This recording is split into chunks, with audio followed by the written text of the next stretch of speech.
সম্মান এটা হলো ঠিক আয়নার মতো। আপনি যতটুক মানুষের সম্মান দেবেন ততটুক পরিমাণে সম্মানটা ফেরত পাবেন।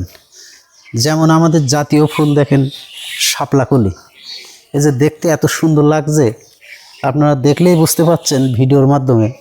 আর অনেক দিন আমার ভিডিওর সামনেও হয়তো অনেক দিন আসার সুযোগ হয়ে ওঠেনি, যেহেতু ওইখানে কাজ চলছে।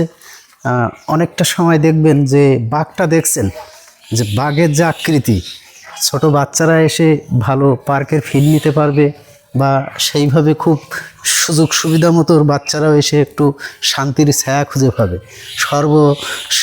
শেষ পর্যায়ে সকালে এসে ভোরের ডাকের সমানে এসে বাচ্চারাও বলতে পারবে যে না বাবা মা, আমাকে একটু হিজলদি লাভলু কাকার ওইখানে পার্কের অনুভূতি বা পার্কের ফিল নেব, চলো আমার মা বাবা ঘুরায় নিয়ে আসো। তা দেখবেন বাচ্চারা আসবে ঘুরতে। সবাই ভালো থাকবেন, আল্লাহ হাফেজ।